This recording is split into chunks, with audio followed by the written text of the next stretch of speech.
all you recovering emo kids. Amanda and Rob here at the Emo Kids Anonymous podcast. And on today's episode, we are joined by Stefan from Glass Generation, an LA band, mind you. Rob was very excited about this. A true Los Angelino. Normally the LA bands we've had on here are fakers like myself. They're transplants. They're people that moved here. This dude's from the South Bay. Which if you're from LA, like that's the real part of LA to me, is like that part down there. It's a little more real. And dude knows ball. Yeah, he does. Dude knows ball. Stefan, incredible shout outs on bands. Super cool story of this band. Very driven and very about the music as well. And just, a really cool guy despite being a Dodger fan. We set that aside for the hour, and I think we enjoyed ourselves a lot. We like Stefan, huh? We like this guy? We do, yeah. It's funny. The one thing I forgot to ask about in an interview I had when I was doing my research, he had said his first concert ever went to was Maroon 5 in 2004, but he was 7 and fell asleep during it. What the fuck? But here, I also saw Maroon 5 in 2004, but I was 18. You saw him on the same tour? I was like, no way, that dude's 28? I feel so freaking I couldn't old. tell when he started like Title Fight and Tyler the Creator. When those come up, I'm like, okay, you're a little younger than, but like I can't quite tell. And every time I've ever guessed age on here, bad. Wow. So he saw them on that Songs About Jane tour, huh? Yeah, in 2000 when he just fucking snoozed there. He's like, I don't want to spend an arena, and he's just like fucking out. Yeah, but I was like, I spent $25 plus fees for this ticket. Like, yeah, I was like, I saw him at the Leocore Center at Temple University in Philly. You're like, I had a fake ID. No, it wasn't all ages. I was drinking Zimas. Oh crap. Would never debase myself in such a manner.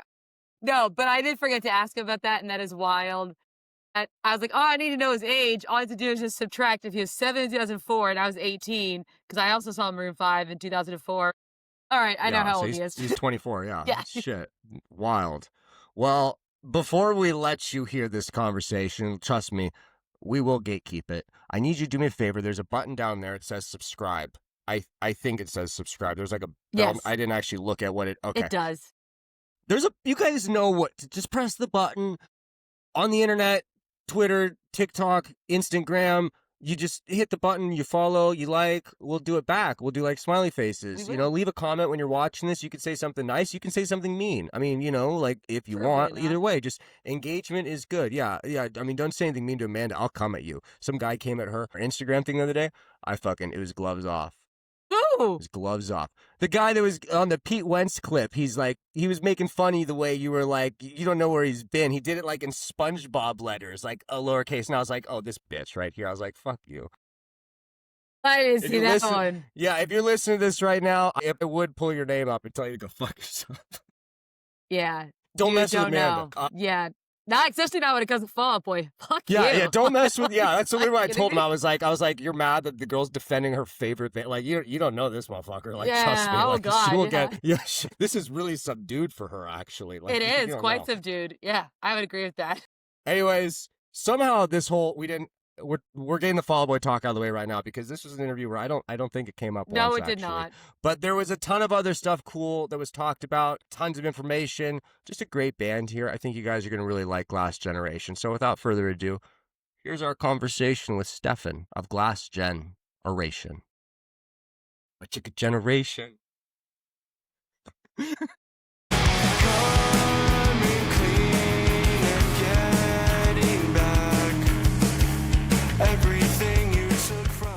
We were talking with another band about divorced dad rock, and I have seen playlists that have had third wave emo bands or third wave emo bands on there, like Jimmy Eat World, Fall Out Boy, All American Rejects, Taking Back Sunday. All of them have somehow shown up on these divorced dad rock playlists. Like, I don't know who's making these, but I don't think that's. Is it just people in their 30s who might be divorced who listened to this music when they were like teenagers, and now you're saying that's divorced dad rock? I don't know. It's confusing. Something, yeah. Or like some kid who's like got a ridiculously older sibling who like equates that. Yes. It's gotta be it, yeah. Yeah. That's the only thing that makes sense. Yeah. Someone in our group chat today was like, why, like, I keep seeing more stuff about, like, butt rock, this and that. And I was like, it's because the kids now their parents, especially like Middle Americanites and Southernites, Yeah. and they have their kids in their early 20s, so those kids now are, those kids grew up listening to their parents, butt rock. They're 20 now, and they grew up listening to like Default and like Nickelback and shit on the radio. And Yeah. they're like, yeah, this reminds me of my mom the same way like me listening to like fucking Sugar Ray, that's Or me listening to Creed is the Aerosmith. youth Sugar Ray. Yeah, Aerosmith Yeah. reminds me of my mom. So, yeah. Creed is Stefan, an what- Instagram. yeah, That's crazy. Yeah, what music reminds you of your mom? Oh man, you know what? My house, we grew up with a lot of different music. I equate my mom to Vicente Fernandez and oh my God, Led Zeppelin actually, What? because she had the Mothership CD in her car when I was growing up, and she always had that on repeat. This is officially the first Vicente Fernandez Yes, it reference is. on Emo Kids Anonymous. Shout out. There we go. There's a first for everything. That's There right. is. This is also the first Dodger hat, and normally I wouldn't fucking allow it, but you guys are still alive and my team sucks, so I have no room to talk. So I will. I don't know what's happening with the game right now, but we're undefeated in this postseason right now. We're going on an undefeated run. Yeah. That's And her, seeing this too, Rob. they're playing Philly, and the only thing I hate more than the Dodgers is the city of Philadelphia. So it's a tough spot for me. I'm like, all right, I live in LA. I got plenty of people here I love. You know what I mean? Are I like the Dodger fans, except when I pretend I don't. So it's like, all right, okay, like I guess like yeah, fuck. I'm not gonna say it out loud, but like go Dodgers right now. Yeah.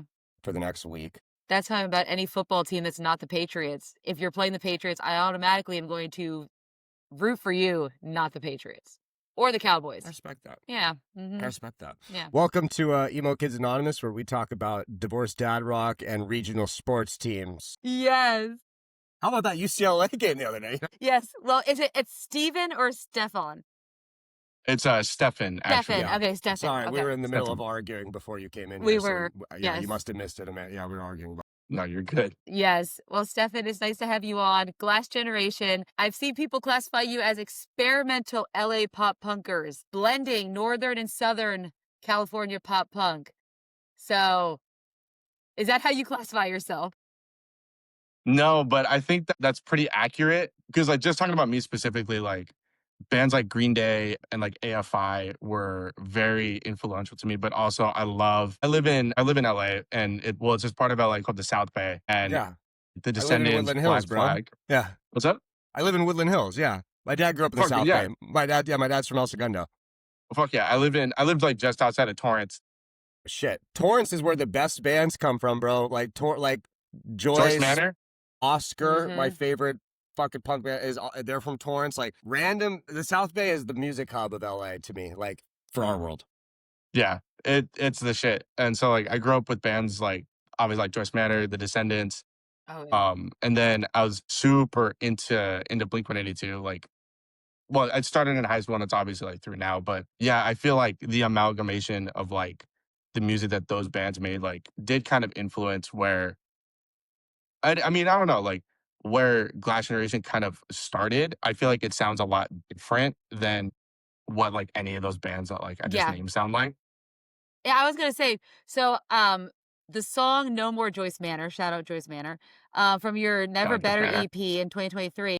I hear Stay Together for the Kids, a little bit like the remnants of it. I was like, okay, definitely some Blink influences there. But then when you get to your Coming Clean single in 2024, I was like, oh no, this sounds way more like the fifth wave emo that we have, or even fourth wave emo that we are been accustomed to, that we've seen a lot. So I was like, there's definitely some growth and change going on with your music. And is that just because your influences are changing, or what do you attribute to that? For me, it's very much like I like to say that like the music that we write is reminiscent of to what like we're all like listening to at the time. The main thing when Clashing sits down and like writes songs is like we just want it to be as authentic as possible. We try not to stay within like this mold of like, well, we want stuff to sound more like Crystal Bloom because like the fans really like that one, or like the Holding Hopes and stuff like that, or even like No More Joyce Manor. But we were just like, I think we were just kind of jamming Coming Clean, and it just kind of came out as like this kind of like heavy, like mellow just thing. And at the time I was listening to a lot of like Fiddlehead and like Title Fight and Yeah. Basement. So that just kind of like it's a really natural thing when it comes to Glasshen and songwriting. And I honestly wouldn't have it any other way because it always comes out. We always end up surprising ourselves with what we're doing. I love that. So tell us a little bit about Glass Generation. Tell us about, basically, besides yourself, who makes up the band, and then just how you formed and how you came to be to the point that we're at now. Yeah. So I play guitar and I sing a couple of the songs on for Glass Gen. We have our drummer, his name's Kiwi. He also does a lot of lead vocal parts. Sick. Right now on bass, we have our homie Angel, and on lead guitar and backing vocals, our homie Aiden. Aiden and Angel are actually pretty new to the band, like within the last year and a half.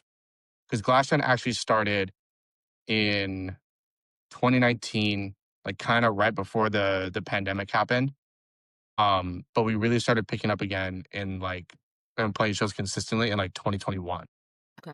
And we just been kind of like shuffling through bassists and guitar players and Mhm. just trying to keep the band afloat. Yeah. Uh, how we met, Hubie and I actually met through this website called Bandmix because I didn't really know a whole lot of musicians Yeah. like growing up. So I was like, fuck. I think I literally Googled how to find bandmates. Yeah. And it I was like love it. Bandmix was like a sponsored like Takes you to come fucking up. like the Yeah. friend part of Tinder or something like that. Basically, yeah. No, Bandmix is wow. That's Yeah, it was crazy. And sick. I had left my phone number in my bio because I wasn't gonna pay for their premium shit. Yeah. I think Kiwi texted me, was like, hey, I found your thing. The influences sound cool. Let's meet up. And the rest is history. That's so fun. That shit can always go like one of two ways. Yeah, like you get lucky and it works out, and then you're going across town with your instrument and you're playing with someone, you're like, this is kind of awkward, you know what I mean? Like Yeah. it's basically like Bandmix, like there was a while there, like where it was like Craigslist was kind of the bit before that, it was same thing where people find each other, or like, you know, the telephone pole move with the little slip paper kind of thing. Yeah. I remember when I first moved to LA, man, I found this bass player on Craigslist and he came over and he was like Japanese, like fresh off the literal airplane from Japan. Like he didn't speak English, and we were just like he was so. And I'd like type up like and show it to him like Google Translate kind of thing, and that's literally it's just like I mean letters are the same in language. You know what I mean? Like a G note's a G note. You know what I mean? Like figured it Exactly. out. We only jammed a few times, and he's like he wanted something more metal. I was playing pussy shit for him, and he was he was really sweet about. He's just like had a wonderful time with this. It was like he was like kind of breaking up with his dude. He'd just barely seen Yeah. kind of thing. It was really sweet. But it's like, yeah, that's what you had to, like, especially like in LA. Like, you grew up in the South Bay? We grew up in the South Bay, yeah. Wow. Okay. Okay. South Bay is different. I feel like it's a lot more like community based. Like there's a lot more like resident, like people that have lived there for generations. Whereas Yeah. like you get up more to like Hollywood, West LA, the Valley, like it's a lot more transient and stuff like that. And it's a lot more people looking out for themselves and like a lot of them moved here for music. Like when someone moves here for music, like usually a red flag, like they're very difficult to deal with because 100%. they're opportunistic in it. Whereas like there's not that sense of like, I mean, like we could still be opportunistic and motivated and shit, but like still like be friends, Yeah. Yeah, exactly. Like it doesn't have to be like a business meeting every time. Exactly. Were you like the pop punk? Were you the emo kid in school like that, or did this kind of come along a little later? You mentioned Blink in Kind high of school. I like switched around. Like I definitely had like the pop punk shit like kind of down. Like everybody in my school knew that I was like fucking heavy with Green Day and fucking heavy Yeah. with like Blink and like Newfound Glory and shit. I don't think I really dressed the part. My whole thing, even today, it's very much just like band t-shirt, gangster Yeah. shorts, like just kind of like low key kind of thing. But as true as I feel with like most people my age who listen to this style of music, I fell off of it for years. And I Mhm. was Yeah. Same. super into like Tyler the Creator, Yeah. and like Odd Future. And Mhm. this is no diss to them. Like I still listen to the volume 2 Odd Future tape from time to time, and I still love it. It's so Yeah. good. I mean, you have to with That's Tyler, the actually Creator, though. I mean, that makes not the sense. first Tyler the Creator mentioned on No, this show, it's randomly not. enough. Wow. Yeah. No. Yeah. It's not at all. Yeah.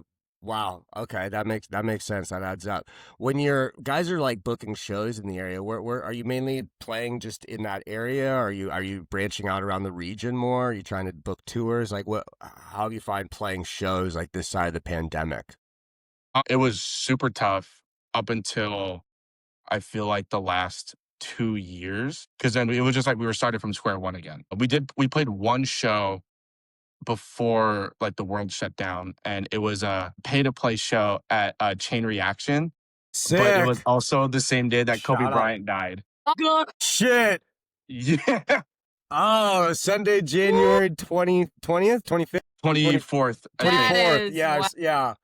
Bro, yeah, that was a pretty sad Sunday around this area. Yeah. Yeah, it was insane. Like I was living out in Menifee at the time, going to college, and I was like getting on the freeway, and then the band group chat's going off like, dude, like none of my family wants to go anymore because like turn on the radio, like did you hear like Kobe Bryant died? Like I don't think anybody's gonna be here tonight. Like this is insane, and like nobody was there. And it was kind of cool. Every band was shouting out, like rest in peace Kobe, Yeah. like love to the Bryant family. I don't know, like it's hard to explain to people that don't live here, but like I'm like when that happened, like this is really extreme because we're comparing 9 people to like 3,000. So anyone watching this, don't come for me. But like that was like LA 9/11, bro. Like I remember like everywhere you went for that week, people were just giving each other sad eyes. Like it was the weirdest. Like the whole city was just like, it was dude, mourning. Kobe, It was really? wild. That October, yeah. So yeah, a few months before that, some buddies from San Diego were going to come up. We were going to go to a game. We bought tickets to a game. I believe it was January 30th, then it would have been. We were against the Trailblazers, and it was the Friday night game. And then the Sunday, yeah, the helicopter crash happens, and it's like we ended up being able to go to the first game. You know, like the first game back. There was like the funeral thing like that. Yeah. It was fucking insane. I was like, we can maybe sell these tickets and we could pay our rent. Like life is expensive, you know. But like we ended up going, and like yeah, I saw Boys to Men sang there. Fucking Wiz was there with Charlie Puth and stuff. It was it was quite the thing. But yeah, that was heavy day to play. Yeah, bad time to start the band. You're like, well, it can't get any worse than that. And then like then the world shuts down. Yeah, the it grandmas was. are sick. Yeah. It all felt like really bad timing and like, fuck, okay, like this whole thing might not work out. And then when we started, like, when we were all able to get like the vaccine and everything and things were starting to look up, we were very much like, hey, like, fuck it. Who cares? Like at this point, Yeah. Been sitting on our ass for the last like couple years. Like, who gives a shit? Let's just do it. Let's see what happens. But as far as like playing shows in the South Bay, it was really hard. The Sardine in San Pedro is like really the only place at the time that we were able to kind of like book a show at. But even then, like they were still obviously dealing with like their stuff from like pre-pandemic, and nobody was really wanting to go to shows anymore. Yeah. I don't think it was really until like late 2022 where like really Orange County promoters like started hitting us up. Like there's like this small DIY label called Stay Tough Records. They put us on. They started booking us at program a lot and referring us to like other spots like all over California. He helped us book our Never Better tour last June. Yeah, like from there it was just kind of like, okay, like we kind of have an actual like handle on this. So the show just kind of like started gradually coming. Yeah. Amanda, let me ask you a question real quick. Does it show you that we're recording on your side Yeah. with the time? Okay, mine just says start. Like, okay, mine said something weird at the beginning. I was about to just wig out. And Yeah, be like, it says it's yes. Okay. We're ticking up. Forget I said anything. We're ticking up. Stefan, you'd be on my push notification thing here. The Dodgers did beat the Phillies tonight. Yeah. Go. So yeah. Anyways, yeah. Speaking of the South Bay, real serious question. What's the number 1 Mexican restaurant in the South Bay? Where would you go if you wanted a burrito or something like that? What's your spot? If I want a bean and cheese burrito, I'm going to El Burrito Jr. There's a spot in Wilmington off of PCH, like right under or right past the 110. I don't know the name of it. I just know it as the spot in Wilmington. It's like this drive-through. They make it like to order. It's really good. It's pretty good. Love that. Interesting. Okay. Sorry, I'm always on the lookout for that. I'm an El Tarasco guy in the South Bay. That's my preference. El Tarasco is pretty fire, but I don't know. Like I grew up going to El Burrito Jr. because there's one like a couple blocks from my house, so I got a special place in my heart for that spot. Shout out, love El LBJs. Burrito. Yeah. Shout out, El Burrito Jr. And now I want a burrito. I'm glad you asked that question, Rob. My bad. So when I listen to the last record here, I'm getting like a lot of like the last full length. Obviously, it's a couple years ago now, but like Yes. very eclectic across the board. Like I'm hearing like I think it was the last track, Downside. Like I almost felt like it was like almost like turnstile-y for a second, like Yeah. that. Things like Yeah. that. Like yeah, like we're working on new stuff now. Is this going to be a bit of a departure? Does it kind of just feel like the natural evolution, or how do you feel about the new unreleased Glass Gen cuts? The new unreleased Glass Gen, and I don't mean to and this isn't like a 2 mile an hour kind of thing. It's probably Too some of good. the best songwriting that we've done in a really long Okay. time. We're slowly phasing out songs from that first full length in our live sets. Okay. A lot of the new stuff is it sounds a lot more like they're extensions of Never Better and of like Coming Clean. Like coming we've like tackled back and forth on it, but Coming Clean is gonna be on the record. Obviously it's not gonna be a single. We're just gonna kind of throw it on there because with what we're writing right now, it just fits so well that we don't think that it makes sense to just like write something completely different. Yeah. Like it makes a lot of sense to just kind of like like it fits well. Yeah. So Fold it in. why try to screw it up? Yeah, exactly. Yeah. No, that makes That's so 100% cool. sense. So, with the writing process for the new album, talk to us a little about what the writing process for Glass Generation looks like, and how it has evolved over time, especially when you have like band members kind of leaving and coming and things like that. What does that look like for you guys? Before it was a lot of like um one of us had like a full song. It was Kiwi and I were like the primary songwriters for a Yeah. while. So it'd be like, oh, I have like this whole like thing mapped out. So we would just kind of build around that and like try to like form it into like from the original idea, but like just keep like little tweaks, like put little tweaks on it. Nowadays, like Aiden and I are very much into like engineering and just like self demoing. So we'll map out like full songs and it's like, okay, like I think this could be cool. Now we kind of pick it apart. Angel is a phenomenal bass player and he blends with Kiwi so well that we can just kind of literally like let them do their own thing with the rhythm section. And it's phenomenal every single time. And he has like a new face or like a new set. Yeah, I guess like a new face when it comes to the songwriting because our old bassists, like we kind of had a lot in common as far Hmm. as like music goes. But Angel is very much like he's a very big Metallica guy. Oh, okay. He likes a lot of like the metal stuff Hmm. and then he was coming into like a pop punk adjacent band and it was like, oh shit, like I don't know, like I don't listen to pop punk, like I don't rock with pop punk like that. Yeah. But it was very much like, dude, just do it. Just feel like you're good. And we have this song called Colors that's unreleased that we've been playing for the better half of this year. And he wrote this bass line for it that sounds a lot like it's like Dinosaur Jr. Okay. Sick. That's awesome. Oh, dude, it's so good. I love Sick. hearing it. Like I'll be editing TikToks and I just got like I gotta keep listening to it because it's so good. Just got that clip going. You're like, this is kind of fucking tight. Okay, Yeah, okay, I okay. cannot wait Fuck, to this see shit's this so release. good. No, that's gonna be a really good one. That's gonna be real. I feel like that's gonna be the favorite on the new record. Oh, Sick. okay. Sick. So you've mentioned like a good chunk of bands that are older. What are your current newer favorite bands? Like what are you listening to now that's a little Torrance. what's grabbed your attention the last year? I've been really into. I've been slowly getting into a lot of hardcore, Nice. like within the last like, year and a half.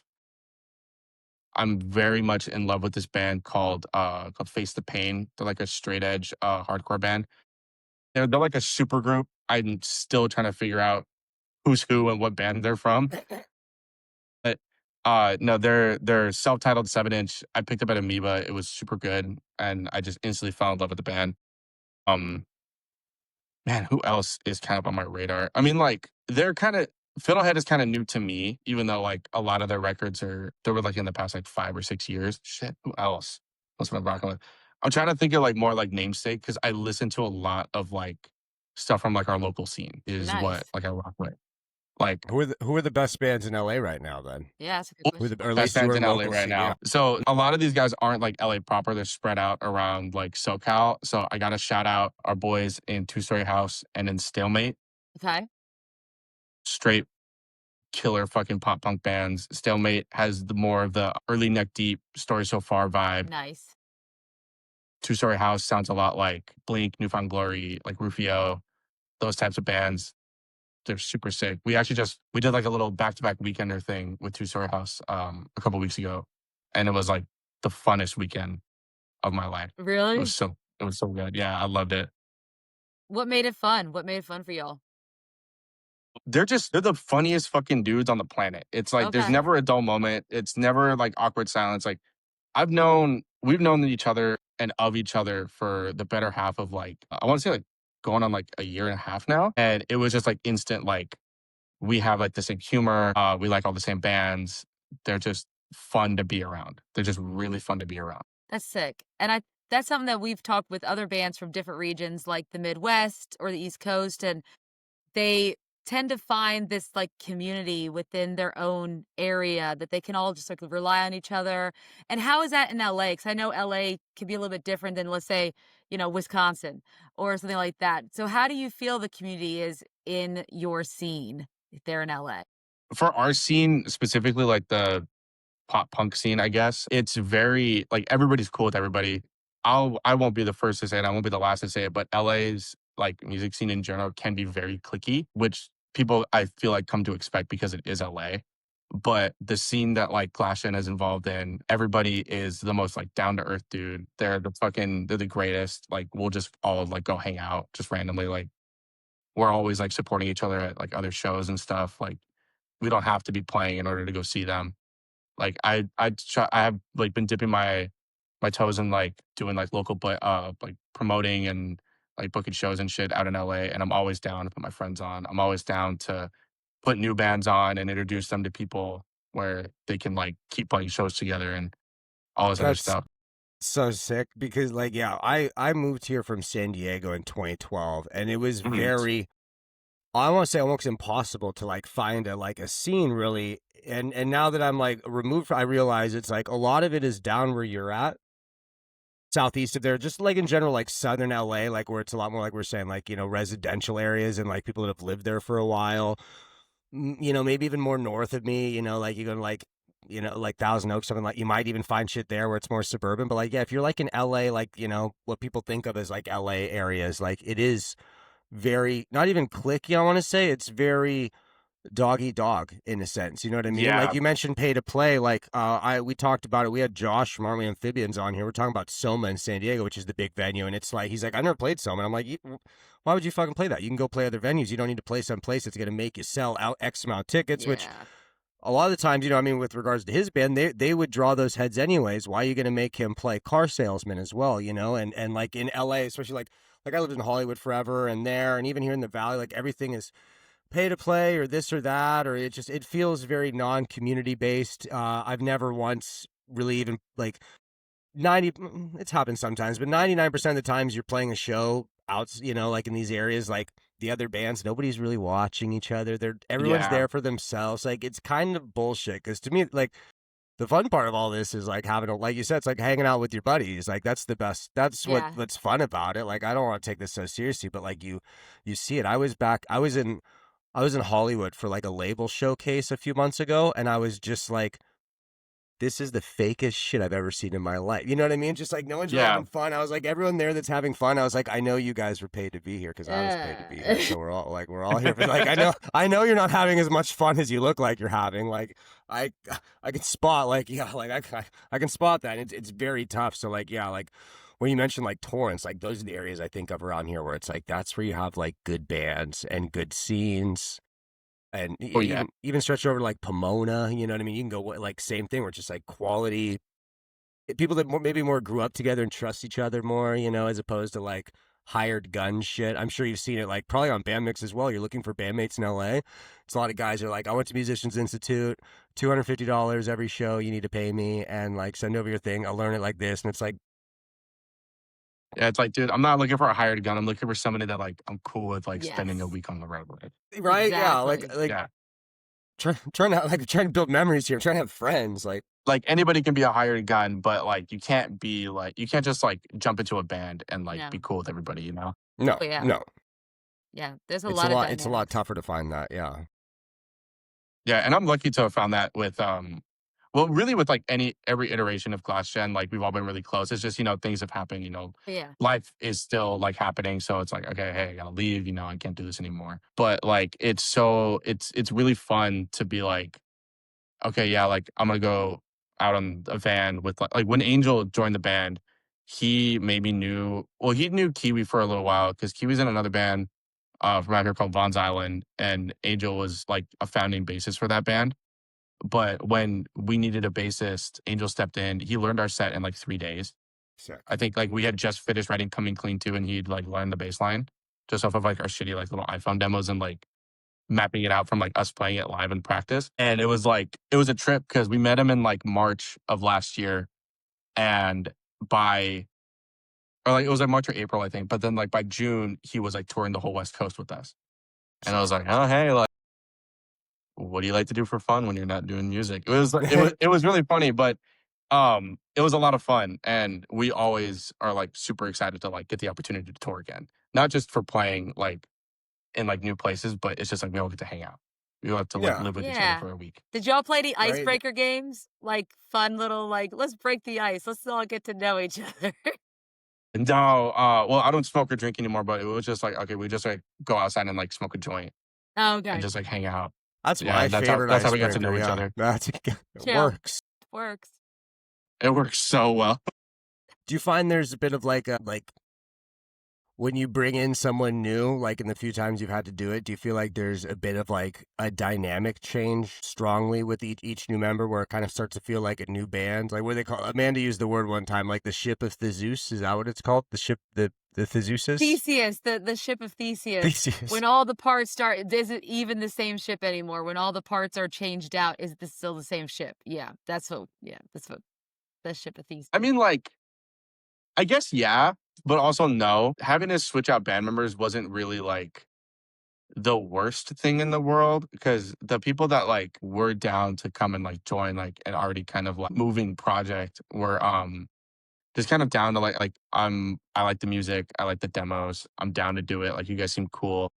Other than that, I will say though that like when Angel joined, it kind of was a really big dynamic shift, and not in a bad way. It felt more like we're like instead of like, oh, we're going to practice because we have like, we got shit to do, we got X, Y, and Z, like we got like it's more like a chore.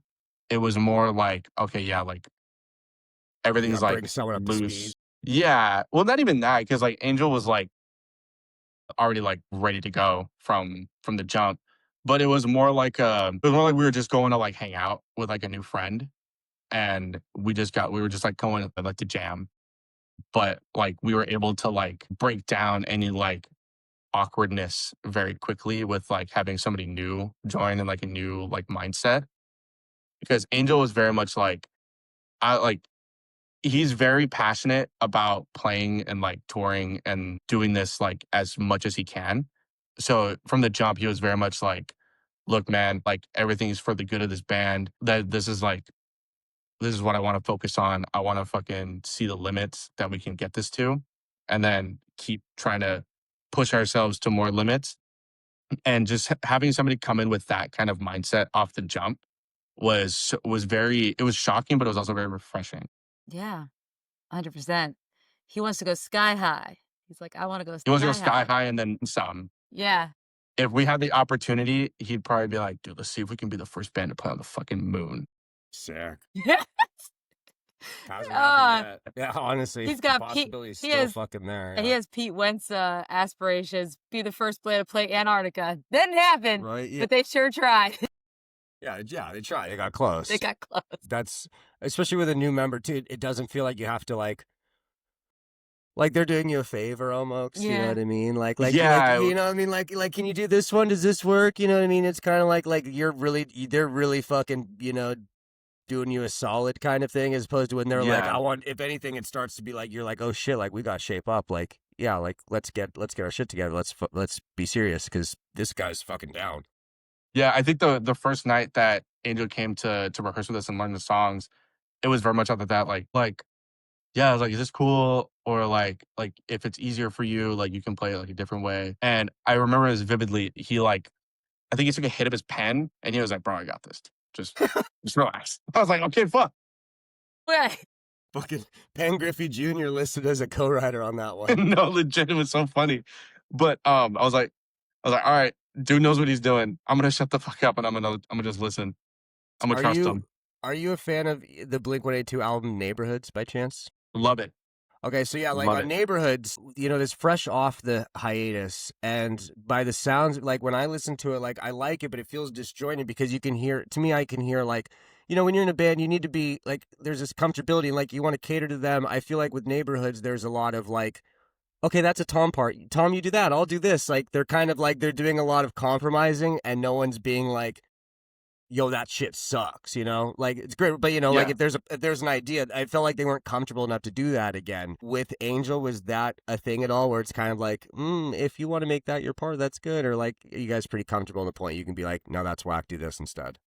No, yeah, we were I feel like we were kind of comfortable with that from before Angel because we were very like that with our first bassist. Like just very like, well, yeah, like this is your part. Yeah, yeah, yeah, you do what you want, dude. Do what you want with everybody. And then we would go into the studio and we were producing stuff with Alex Estrada, who did like Joyce Manor and Yeah. Touche Morton and stuff. That's he did. Yeah, he just did the Aren't We Amphibians record. Yeah. Yeah, he did. He did. Yeah, Yeah, he did. I was gonna say that's this randomly enough the second Alex Strada mention on this show. Wow. There's a lot of bands from out this way, like not necessarily just LA, but like SoCal that Mhm. are really good and that work with Alex. Alex is a very, very talented man. Yeah. And we loved working with him. But he would stop and be like, "Oh, like why do you do this here?" It's like, "Oh, well, like he wrote it and we thought it was cool." And he's like, "No, you need to be able to tell your bandmates like, hey, like that kind of sucks." Because at the end of the day, you're not catering to him. It's for the betterment of the song. Yes. And you need to have that respect amongst each other to be like, I feel like you could do this better. Or if you can't, let's not do it at all. Yeah. Yeah. That's a good way to Sick. look at it. Yeah. Sick. And we were ready to be like that with Angel. Not like we didn't like trust him or anything, but it was like we didn't have to like get comfortable with him to be like, hey, what if we did something different here? And he was the same with us. He was like, no, you should be doing like this and that Yeah. instead of going over here.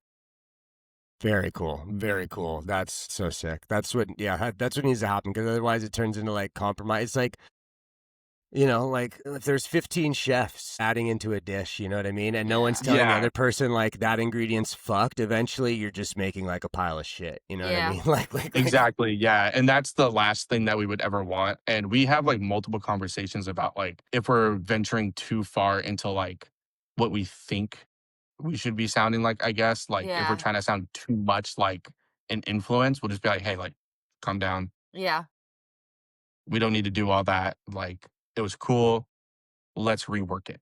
Yeah. Let's see how we can make it glass gen. Yeah. You're like, oh, that guy, got a little too neck deepy there for a second or something. Yeah. Little, you're like, yeah, Yeah. get a little too. For me, it's a lot like, oh, dude, you get a little too title fight. You get a little too title fight. I hear you. Chill with the title fight, Yeah. fam. Yeah. Yeah. And That's funny. yeah. Have you heard of Chris Casey by chance? No, I'm gonna send you Chris Casey's music because the two biggest artists he mentioned in his interview were Title Fight and Joyce Manor. And there you go. he's a dude from Georgia, 21. And he hit high school right as the pandemic started, so like his whole background on things is wonky to me because it's like he didn't, he grew up on the internet because the Yeah. world shut down. It's just like it's very. Yeah. I'm like, wow, fuck. So God, to hear you mention the same bands, I'm like, shit. That's Guess I'll chill with crazy. Chris Casey. I know. No, seriously, if we ever go to Georgia, I might end up hitting him up. Yeah. He I just want to let you know, after he came on our show, the next week Anthony Fantano shouted him out. He So yeah, did. expect Oh, yeah. There might not have been a correlation there, but we're running with there was. So yeah. I'd like to think that you guys opened that door. Yeah, That He Fantano watched was the like a podcast. secret like watcher. Yeah. He's been watching it hard. Yeah, Ronnie Radke follows us on TikTok. I'm pretty sure he like watches all these, so I like to slip stuff in for him every now and then He because I know does. Ronald's watching. Yeah, Yeah. very Very sick. high influence here. Yeah. Very high influence. But speaking of influence, so how has Alex helped shaped the production of your music? I mean, now you're working with him, right? How has that shaped your music, or how do you, what's been his influence? Like for me, it was very much like I loved the Joyce Manor records that he worked on. I loved the Touche records, even like the Nails record that he did. But also, there is a local band out here, or there is a local band, I'm sorry, called Grave Secrets that was working with him forever. And I hit up Vinny, their singer, and I was like, dude, like, what's it like? Like, what's he like? This and that. He's like, dude, like, the best thing you could probably do for your band, like, coming out of the gate right now is to go work with Alex. Because he's like I didn't take like music lessons or anything like that, but he's the music teacher that like I never had. And I probably would have hated low key, but also loved at the same time. He's got the perfect ear. He's got perfect pitch. A lot of when we first started going with him was like, we'd play like, we'd tune up, play a single chord, like, no, that shit's out of tune. And he was teaching us how like the way that Hey. we're holding chords and playing certain like single notes, You're it will banging it a actually little, send us yeah. out of tune. So we were like, he was like teaching us how to play our instruments while also recording this full length, which albeit I can see now is like very annoying. But I feel like it was all for the best. We loved Alex. Unfortunately, while we did decide to go in a different direction for this new record, we're bringing in a different producer who Okay. we're equally as stoked on. We've been like talking back and forth, and I've been a fan of his band for a couple years now. So for me, it's a very like full circle moment. Okay. Um, and I'm just super excited for how all these are going to come out. Can you You gonna tell drop a us name? who this Yeah, person we're gonna is? drop a fucking name, or is this secret? Is this Yeah, secret? I was building it up. I was building it up, but we're going to Ben from Stateside. Shit. Okay. That's awesome. Okay. Yeah, Cool. In town? he's yeah, he's actually based out of Long Beach now. Shit. Okay. Shout out Yeah, Long Beach. shout out to Long Beach. Shout out to Long Beach. But he's been doing like he's been the guy who was like recording like the local bands like demos, like who just need like a quick thing to be getting done. But now his sound has become really refined.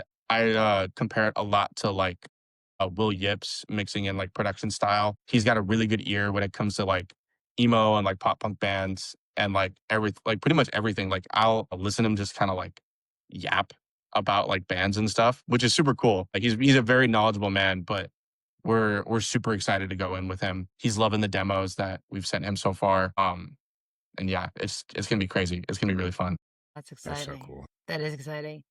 So speaking of the demos and the new album, so we haven't really touched upon, what you're writing about, right? If there's any prevalent themes that are running through some of the songs that you're demoing right now, or do you go in with like a Yeah. theme, or how do you approach that from a, lyricism standpoint? Who's your muse? What's your muse? Oh Who's the man, I girl? love it. Just kidding. Yeah. No, we don't write about her anymore. Coming Clean Oh, was the yes, last yeah. one. Yeah, I was just saying, What? you got to build lore. Coming That's Clean like was the Taylor last Swift. one. It's a whole thing. You got to Yes, create this. You got to create the you world. We do. need to know who the Trust me. exes I are. might create like a character that's based off of her at some point. But as far as like lyricism goes and when I'm trying to figure out what to write about, Yeah. it's very reminiscent of what's happening in my current life, like right now. Like Colors is a lot about like redundancy and um just feeling like you're going through the motions and everything like that. Whether it's like, oh, I gotta get up, I gotta go to work, I gotta do this, I gotta do that. And a lot of it for me was also kind of like the band a little bit. Because it was just like it was almost like a weekly routine, which like I'm not saying I'm not unappreciative of my band and my bandmates, but at one point like the burnout was really, really getting to me. Uh, So it kind of, and I was playing in like two bands at the time too. So I was like driving every which way. Like, I was always busy, hardly ever like time to myself. So when I wrote those, I was very reminiscent of that. But a lot of the lyrics for like the other songs that like we haven't necessarily played live yet or haven't like demoed in its entirety yet, they do touch on like grief. They do touch on like self-doubt, I want to say. He was writing a song about tour, which is fun. We've been dying to write a song about touring. Nice. And then Aiden is actually taking the lead on one song that we're working on. I don't know what they're gonna write it about, but as of right now, yeah, it's like it's self-doubt, redundancy, grief is a big one for me right now with this record. I just think it's gonna be really good. Like we have the demo, it's just an instrumental, and we're calling it the sad one, and that one's gonna hit. That one's gonna hit a lot. Sick. We already knew. Beautiful. What's the plan? So this is gonna come out probably like early 2026, probably. The plan right now is we're gonna start releasing songs. Well, because we play No Earbuds Fest with Prince Daddy in LA on December 14th. We're probably gonna release the first single off the record probably like a couple weeks later. Mm-hmm. Ideally, maybe we're looking at more towards the end of January, with the album coming out in late May, early June. Okay. Okay. Nice. Okay. Very good. And then are we trying to book a tour with that as well, or kind of trying to play it out? I'm booking the tour right now. Sick. Nice. Yeah. Sick. I'm like really like feeling the waters. Like we did like a Southwest run at the beginning of this year. I'm in contact with some of those promoters that we worked with for that run. We're talking about trying to go into Canada, but we don't know how that's gonna work. Yeah. Because the internet is telling me like, well, you basically need to tell them that like you're playing for free and hide your merch, or you're gonna have to pay crazy taxes on that. Yeah. So when you go to Canada, they will fuck you on all that stuff. Your merch has to be for free. I lived in Canada for a long time. Government makes it a little tricky up there. Yeah. Like our government's scary, but theirs is just like really inefficient, and like they kind of nickel and dime the shit out of American bands. Yeah, it's like living up there, people complain. It's like, oh, these bands, they don't come up here, and it's like it's not the band's fault. It's the government. They work very hard to. Honestly, like it's not the word, but like it's almost like an ethno state. Like you got to be Canadian, you know what I mean? Like is it like on the radio, like I or whatever. They probably nationalists, like which is funny because they'd always give me like, oh, American, you guys are all patriotic. I'm like, oh, you love your Nickelback and your right? Yeah, you guys are pretty into Canadian. Yeah, you guys love hockey a lot more than people down there love baseball. You really love your Tim Hortons, bro. Yeah, they're weird. Yeah. We have a friend, Matt Batiste, who's a contact, and the other day he's like true Canadian. I'm just like pretend, and I'm like, sorry. I was like, that shit sucks. Like, don't get mad when you read this, Matt. And he's like, no, I agree. He's like, I'll still go though. I'm like, you guys are loyal to that. But yeah, like as a band, it's tough to cross into. Yeah, we're gonna I'm really just gonna kind of play the field on that. If it doesn't make sense for us to kind of put ourselves in that situation, we definitely won't. Ideally, we would. But fingers crossed. Hopefully, we can make it work. Yeah, fingers crossed for you. That'd be awesome. But yeah, thank you. But once the record comes out, definitely gonna tour. We're gonna hit like the full West Coast hard. I think with our route right now, we're looking at like just under a month on the road, which will be the longest Clash 10 tour we've ever done. And we'll be hitting a lot of new states like Colorado. We'll be hitting for the first time. We'll be playing New Mexico for the first time. Damn. And then ideally Canada. New Mexico deserves some shows. Are you going to make it anywhere like to the central or east coast? Central time zone or east? No. We've talked about wanting to do the East Coast for a very long time, but we've kind of said like we would want to wait until we have like an established relationship with like either like a local band from out that area that's done tours over there that can guide us, or if we get lucky and some big band is like, hey, come with us to New York. Our show, yeah, exactly. Yeah, like okay, fuck, we'll drive across the country. Who gives a shit? Yeah. At that point. Yeah, a little trickier to get yourself in that spot. Yeah, 3,000 miles away from home as opposed to like 700. Exactly. Yeah. Well, Rob and I know a couple of East Coast bands we've had on the show before, so if you need some connections.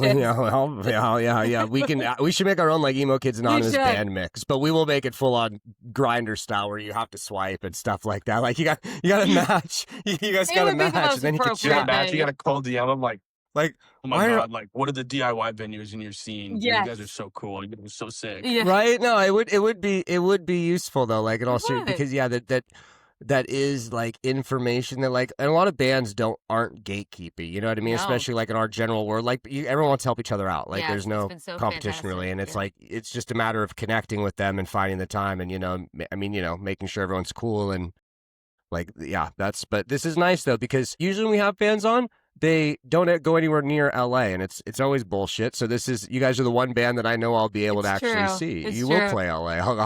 Normally, they play Kentucky where Amanda lives more than they play LA. It's maddening to me. I feel like we don't get a lot of the good Northeast bands over here. So I really respect you not giving the Northeast a good West Coast band. They don't deserve it unless they trade with us fairly.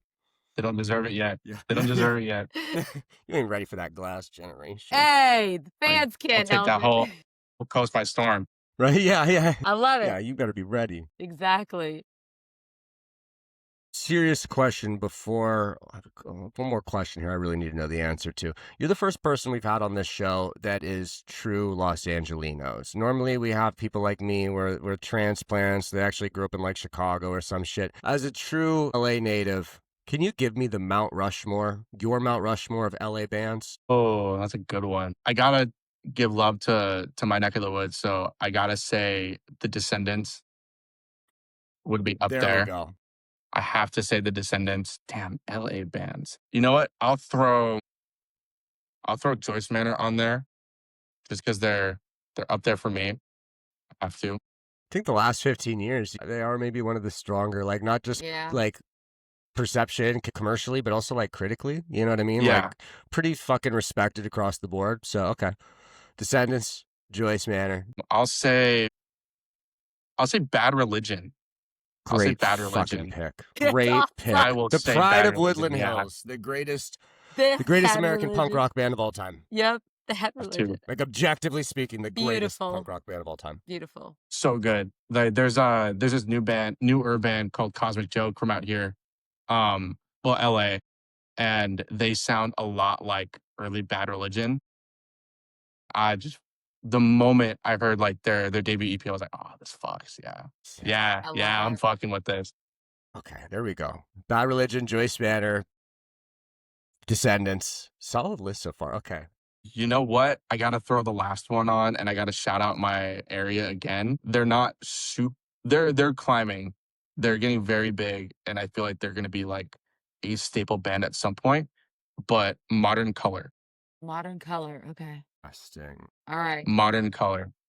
So we South got Bay, born and bred. we got So 3 good. from the South Bay, 1 from the Valley. So these are like I said, these are more of the real regions of LA. Yeah, the middle area, Hollywood, all that shit over there. You listen to me, Guns N' Roses, Motley Crue, you got nothing on the South and the North. Mm-mm. Absolutely not. I Mm-mm. never fucked with Motley Crue. Never No. fucked with Guns N' Roses. No. I will go on record and saying that.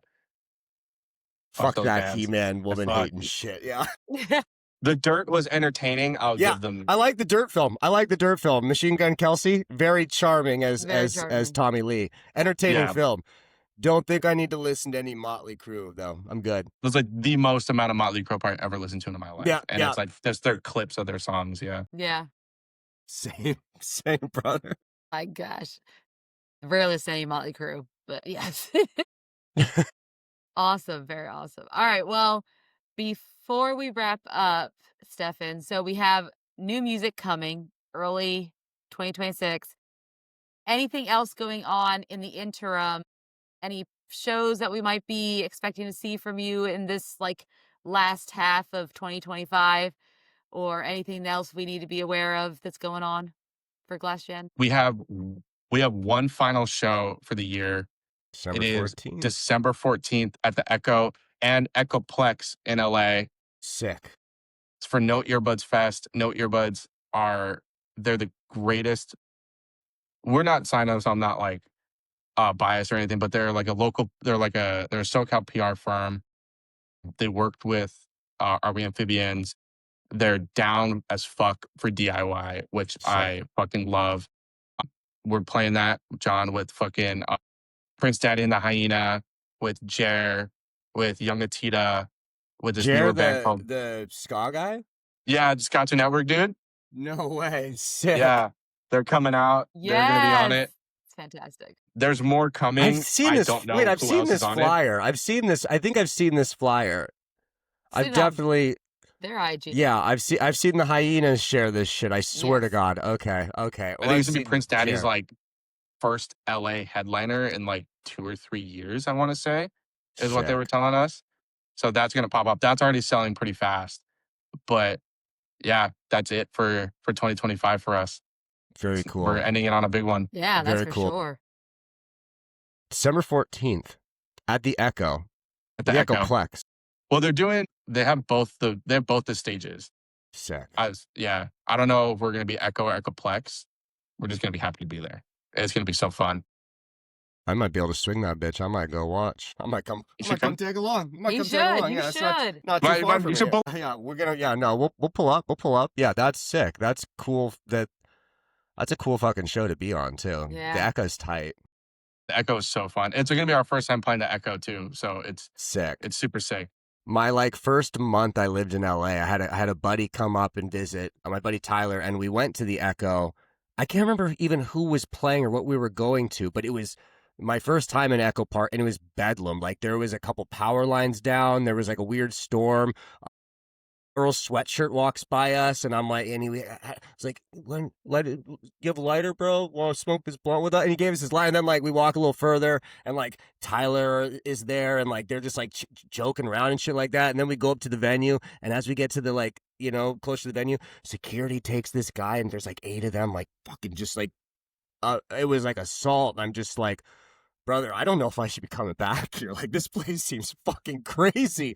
And I didn't No. go back. I didn't go back to the Echo, not because of that, but I legit didn't go back there for like 12 years. And yeah, like I want to say like 6 months ago or so, 5 months, maybe like right when we started the show, I was there for a show, and I was like, this area is actually a lot more tame. I think I just caught it on a really fucked up day.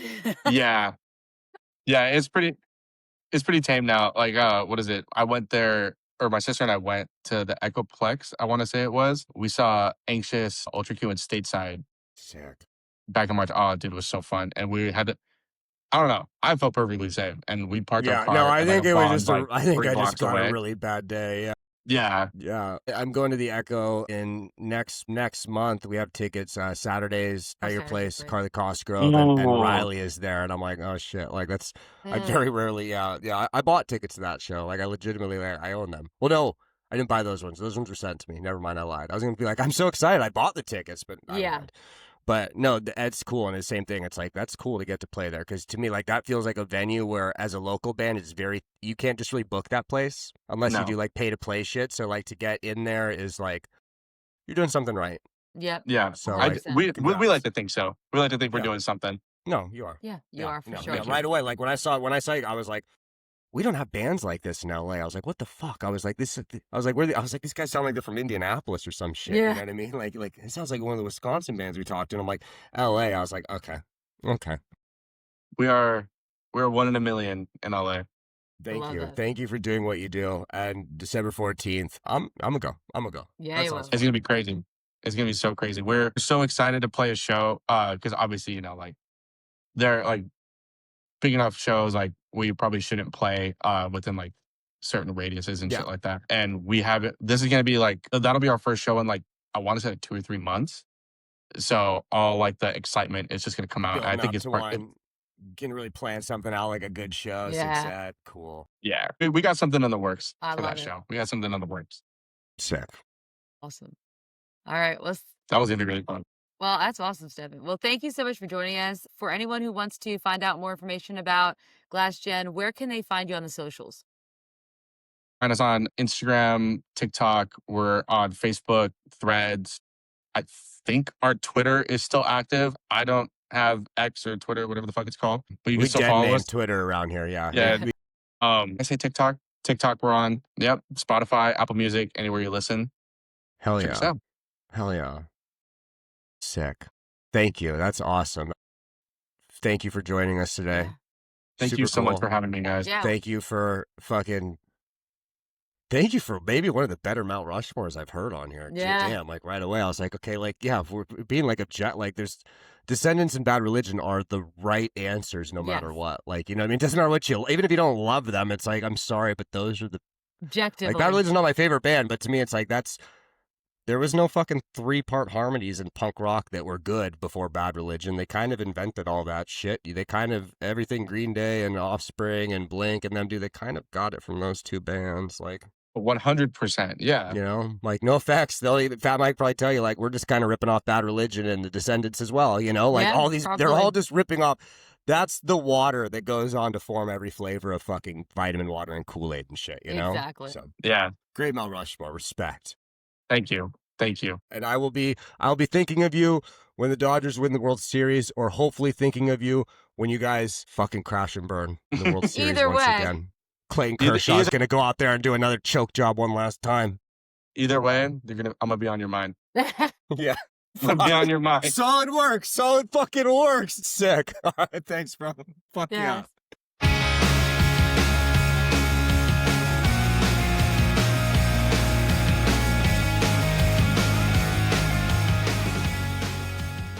Hey man, it's your boy Petty Hendrix, man. You tuned in to Emo Kid Anomalies. Check it out, you did.